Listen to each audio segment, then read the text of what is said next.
የዩቲዩብ የስኬት ሚስጥሮችን በዝርዝር የያዘው የአቤል ብርሃኑ የወይኗ ልጅ መጽሐፍ ሁለተኛ እትም በገበያ ላይ። ዩቲዩብ ለመጀመር በአጭር ጊዜ ስኬትን ለመቀዳጀት አስበዋል? ዩቲዩብ ብጀምር ስንት ብር አገኘሁም ብሎ አስበዋል? እንግዲያውስ በዩቲዩብ 2 የወርቅ 3 የብር ሽልማቶችን ያገኘው የአቤል ብርሃኑ የወይኗ ልጅ የዩቲዩብ ሚስጥሮች መጽሐፍ በዝርዝር ሁሉንም ያብራራሉታል። ዛሬውኑ ገዝተው ህልሞን እውን የሚያደርጉበትን የዩቲዩብ የስኬት መንገድ ይጀምሩ። በሀገር ቤት አከፋፋይ አዲስ አበባ ሜክሲኮ ኮሜርስ መጽሐፍት መደብ። በውጭ ሀገራት ለምትገኙ ከአማዞን ላይ ብታዙ በቀናት ውስጥ ደጁ ይደርሳል። የአማዞን ሊንኩን እዚህ ቪዲዮ ኮሜንት ላይ ያገኙታል። የዩቲዩብ ሚስጥሮች ዘመኑ ጋር ተፈላጊ መጽሐፍ።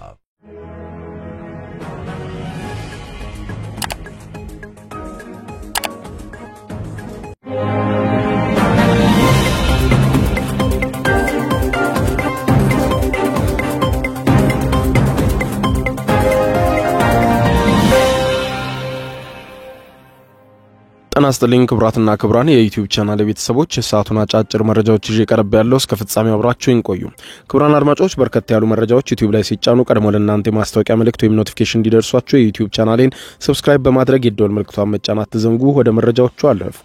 በትናንትናው ዕለት ምሽት ለሁለተኛ ጊዜ በብሔራዊ የቴሌቪዥን ጣቢያ የቀረቡት አቶ ጌታቸው ረዳ ከአምባሳደር ሬድዋን ሁሴን ጋር ሆነው በተገኙበት የትናንትናው ምሽት ቃለ መጠይቅ በርካታ ነገሮችን ስለ ህወሓት አጋልጠዋል። በተለይም ከህወሓት ጋር በተነበረው ድርድር ላይ ምን አቋሞች እንደነበሩ በዝርዝር አጋልጠዋል። ነገር ግን ለአዲሱ ትውልድም በሚል ቁርጥ ያለ መልእክት አስተላልፈዋል። በተለይም ደግሞ በህወሓት ላይ ሰዎች እንዲቆርጡበት ከዚህ በኋላ ህወሓት ጠቃሚ ነገር እንደሌለውና አዲስ ነገር እንደሌለው በመግለጽ ቁርጥ ያለ መልእክት ለአሁኑ ትውልድ ሲሉ አስተላልፈዋል። አቶ ጌታቸው በዝርዝር የማስደምጣቸው ይሆናል። እንዲሁም አዲስ ስለመሰረቱት ፓርቲም ተናግረዋል። የአሜሪካው አምባሳደር ኤርቪን ማሲንጋም ወደ ትግራይ ክልል ተጉዘው በተለይም ደግሞ በምርጫ ቦርድ እውቅናው የተሰረዘውን የህወሓትን ቡድን አባላት አግኝተዋል። ጉዳዩን በተመለከተ በዝርዝር የምታደምጧቸው መረጃዎች ይኖራሉ። እስከ ፍጻሜ ቆዩ። ዝርዝሩን አድምጡ ግብዣዬ ነው። ወደ መረጃዎቹ አለፍኩ። አብረን እንከታተለው። በቀድሚያም የቀድሞው የህወሓት አባልና የአሁኑ የጠቅላይ ሚኒስትር ዶክተር አብይ አህመድ የምስራቅ አፍሪካ ጉዳዮች አማካሪ ሚኒስትር በመሆን የተሾሙት አቶ ጌታቸው ረዳ ምሽቱን ከአምባሳደር ሬድዋን ሁሴን ጋር በጋራ በመሆን በተላለፈ አዲስ ቃለ መጠይቃቸው ላይ ወጣቱ እድርና እቁብን እቆጣጠራለሁ ሃይማኖትንም እቆጣጠራለሁ ከሚለው አፋኝ የህወሓት አገዛዝ ራሱን ነፃ ማውጣት አለበት፣ ምንም አዲስ ነገር ከሌለው ከህወሓት ወጣቱ ራሱን ማላቀቅ አለበት፣ በቃ ሊለውም ይገባል፣ የራሱን አስተሳሰብ መንገድም ሊዘረጋ ይገባል። ህወሓት አንድ ቦታ የተቸነከረና ቀጣይ ዓላማ የሌለው ሁሉንም መቆጣጠር የሚፈልግ ስግብግብ ኃይል ነው ሲሉ ገልጸውታል። አቶ ጌታቸው ረዳ 1 ሰዓት ከ10 ደቂቃም በፈጀውና በብሔራዊ ቴሌቪዥን በትናንትናው ዕለት ምሽት በተላለፈው በዚሁ አዲስ ቃለ መጠይቃቸውም ላይ ስለ ህወሓትም ሆነ ስለ ድርድሩ ህዝብ እስከዛሬ ያልሰማቸውን በርካታ ነገሮች ተናግረዋል። ከዚህም ባሻገር አዲስ ስለመሰረቱትም ፓርቲ ለመጀመሪያ ጊዜ በብሔራዊ ቴሌቪዥን ለምን ፓርቲውን መመስረት እንዳስፈለጋቸውና ቀጣይ ጉዳዮችን በዝርዝር ገልጸዋል። አቶ ጌታቸው ረዳም በምሽቱም በዚሁ ቃለ መጠይቃቸው ላይ ወጣቱ ትውልድ በህወሓት ላይ እንዲነቃና እንዲነሳ ያስተላለፉት መልእክት ተከታዩ ነበር። የራሱን ፓዝ ቻርት ማድረግ አለበት። ሾችን እየሰዋህ በሚደረግ ነገር ብቻ እኔ ያልኩት ካልሆነ ሌላው አስተሳሰብ ቶታሊታሪያን ቤተክርስቲያን መቆጣጠር የሚፈልግ አስተሳሰብ፣ እድር መቆጣጠር የሚፈልግ አስተሳሰብ ህወሓት ስላደረገው ሌላ ፓርቲም ቢያደርገው ስህተት ነው፣ አይሆንም፣ ተቀባይነት የለውም። ለኔ ወጣቱ ይህን ሳይክል ብሬክ ማድረግ አለበት። የህወሓት ቀሳውስት ነን የሚሉ ሰዎች አሉ። ቅስናውም የላቸው ቅንነቱም የላቸው፣ ግን እኛ ያልነው ካልሆነ በስተቀር ብለው አንድም የሚያቀርቡት ሐሳብ የለም። ባይዘው ተፈናቃዮችን ለመመለስ ያመጣው ነገር ስህተት ነው ከሚሉት በስተቀር ተፈናቃዮችን ለመመለስ የሚያስችል የሚባል ፕላን የላቸውም ብቻ ሳይሆን እንዲመለሱም አይፈልጉም። ከነዚህ ሰዎች ጋር ህወሓት ሆኖ መኖር ራሱ በጣም አስቀያሚ ነው። ወጣቱ ኦልሬዲ ጀምሮታል እኮ። ይሄ ዝም ብሎ አጋጣሚ አይደለም፣ ጌታቸው ስለመራው ስላልመራው በሚል አይደለም።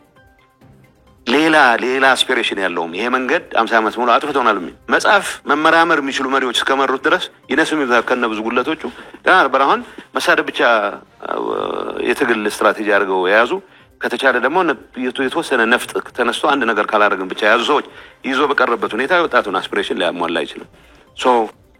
የሆነው መሆን ያለበት ወጣቱ የራሱ ባለቤት መሆን መቻል አለበት። አደገኛ የሚሆነው አዲስ ሐሳቦች በጣም እንጠላቸው። እኔ እንኳን በኔ እድሜ ማለት ነው ቀላል አይደለም ያገለግሉት አዲስ አስተሳሰቦች በሚመጡበት ሰዓት የሚታየው እንዴት መሰራት እንደማይችሉ ነው።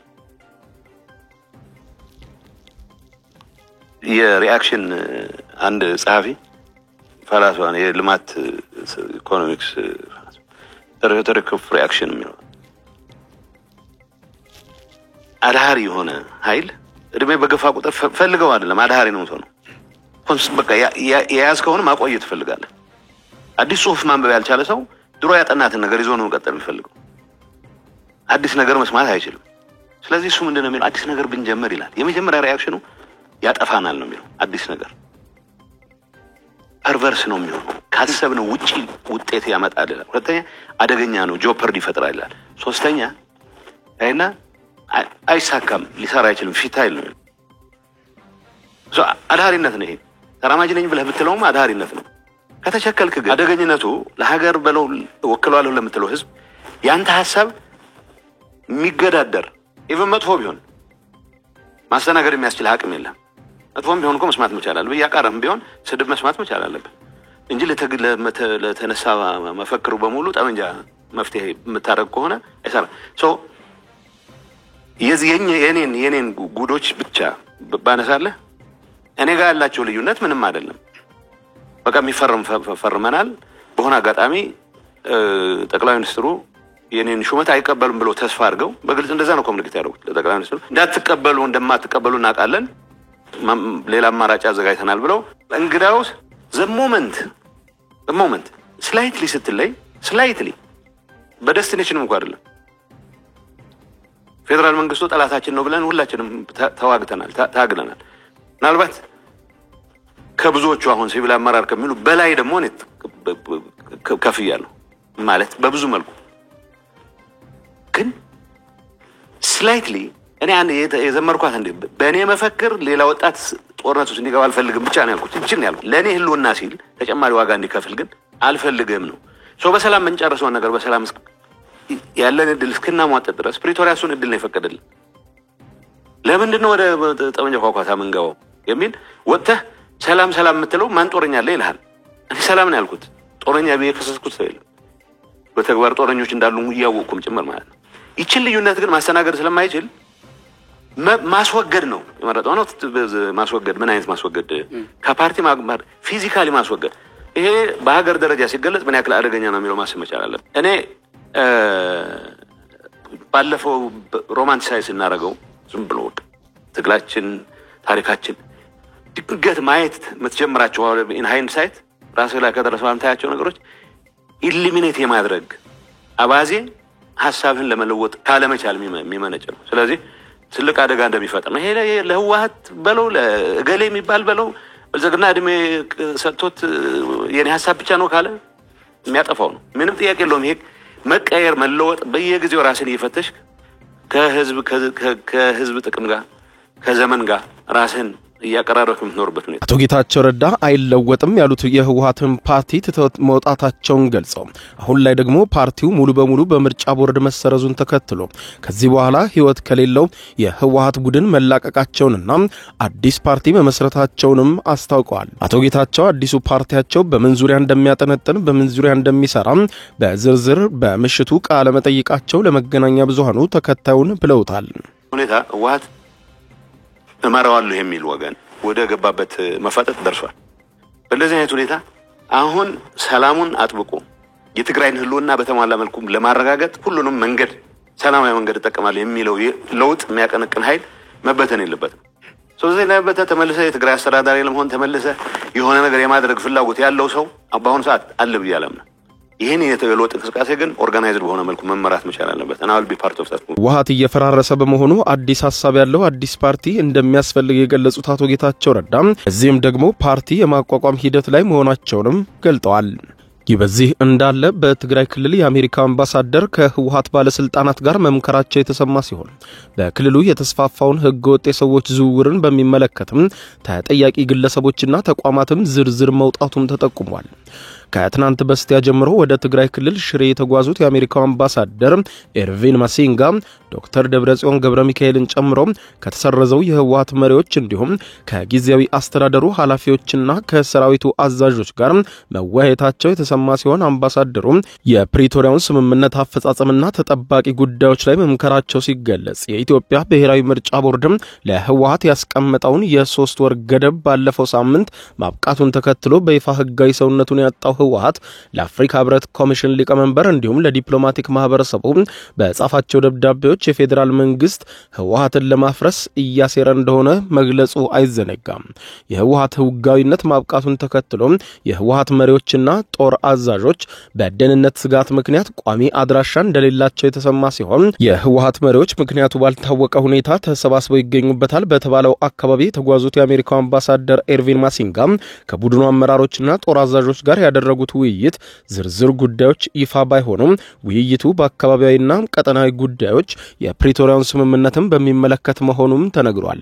በሌላ በኩል በትግራይ ክልል እየተካሄደ ስላለው የሰዎች ዝውውር የተካሄደው ጥናት ይፋ የተደረገ ሲሆን በጥናቱ መሰረትም በህገወጥ የሰዎች ዝውውር ጥፋተኛ የሆኑትና ምርመራ እንዲካሄድባቸው የተወሰኑ ታደሰ መሰረት እንዲሁም ተወልደ ገብረተንሳኤ ሌሎችም ሆቴሎችና ግብረሰናይ ድርጅቶችም እንደሚገኙበት ሲገለጽ በነበራቸው ተሳትፎ መሰረት በጥናቱ በዚሁ ሚስጥራዊ ሰነድ ላይ መካተቱንና ከተጠርጣሪዎች ውስጥ ኤርትራውያን ሲገኙበት በህገወጥ የሰዎች ዝውውርም ከአንድ ሰው እስከ 300,000 ብር ይቀበሉ እንደነበር በመጠቆም ከፍተኛ የጸጥታና የአስተዳደር መሪዎች እንዲሁም ሆቴሎችና ግብረሰናይ ድርጅቶችም በዚሁ ድርጊት ውስጥ ሲሳተፉ እንደነበረ ሾልኮ የወጣው ሰነድ ማጋለጡ አይዘነጋም።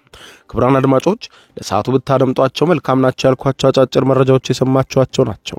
ከሰዓታት በኋላ በሌላ መረጃ ተመልሰን እስከምንገናኝ በያለንበት የዓለም ዳር ቸር እንቆይ።